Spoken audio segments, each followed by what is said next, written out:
Awal mula lahirnya genderuwo, legenda hitam dari tanah Jawa. Pada masa ketika hutan-hutan di tanah Jawa masih lebat dan belum dijamah manusia, dunia terbagi jelas antara alam manusia dan alam makhluk halus. Gunung, gua, pohon tua, dan rawa dipercaya sebagai wilayah yang tidak boleh dilanggar sembarangan. Di sanalah, menurut kisah turun-temurun para leluhur, awal mula genderuwo dilahirkan. Zaman ketika manusia masih takabur, konon berabad-abad lalu hiduplah sekelompok manusia yang menguasai wilayah hutan dan pegunungan. Mereka kuat, berilmu, dan disegani. Namun sayangnya ilmu itu digunakan bukan untuk menjaga keseimbangan, melainkan untuk menantang alam.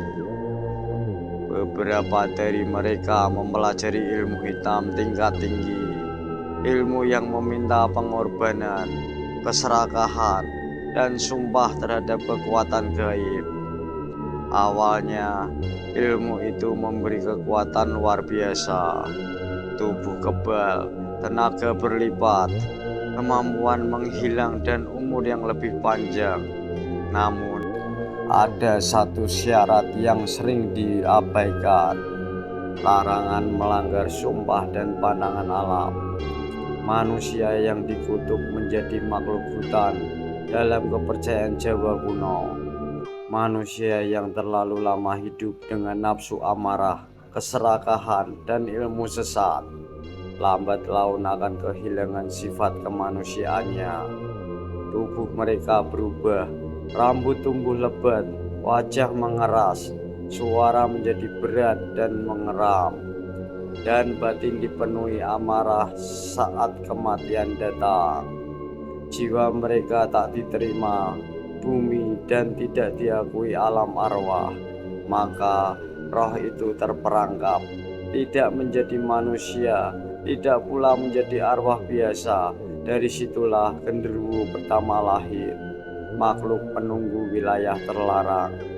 Genderuwo dipercaya sebagai roh manusia terkutuk yang menetap di pohon beringin tua, gua gelap, bangunan kosong, hutan angker, dan tempat yang jarang tersentuh doa. Ia bukan sekedar hantu, melainkan penjaga wilayah yang liar yang pernah menjadi bagian dari kekuasaan manusia sombong di masa lalu. Itulah sebabnya genderuwo sering menampakkan diri berbentuk besar dan berbulu, suka menakut-nakuti manusia, tertawa keras di malam hari, dan menciptakan suara langkah berat tanpa wujud, bukan untuk membunuh, melainkan mengusir manusia yang melanggar batas alam. Mengapa genderuwo suka mengganggu manusia? Menurut para sesepuh, genderuwo menyimpan dendam batin, dendam terhadap kehidupan manusia yang dulu pernah ia miliki. Ia iri pada tawa, keluarga, dan kebebasan manusia hidup normal. Namun, ia juga terikat pada hukum alam, tidak boleh mencelakai manusia tanpa sebab. Karena itu, gangguan genderuwo sering berupa suara ketukan, bayangan besar, tawa di malam hari, barang dipindahkan, dan rasa diawasi. Semua itu adalah peringatan, bukan serangan. Genderuwo dalam kepercayaan Jawa, dalam primbon Jawa, genderuwo termasuk golongan makhluk kasar, berenergi kuat, namun bukan iblis murni. Ia bisa marah jika wilayahnya diganggu, tenang jika dihormati, menjauh jika tempat itu bersih dan sering didoakan. Itulah mengapa orang tua zaman dahulu selalu berpesan, jangan sembarangan bicara di hutan, jangan sombong di tempat sunyi, karena bisa jadi yang mendengar bukan manusia.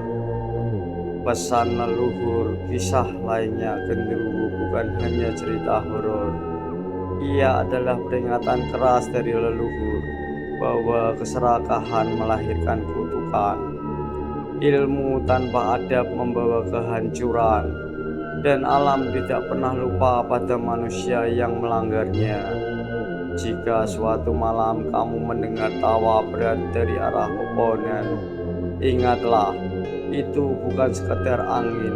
Mungkin itu suara masa lalu yang belum selesai.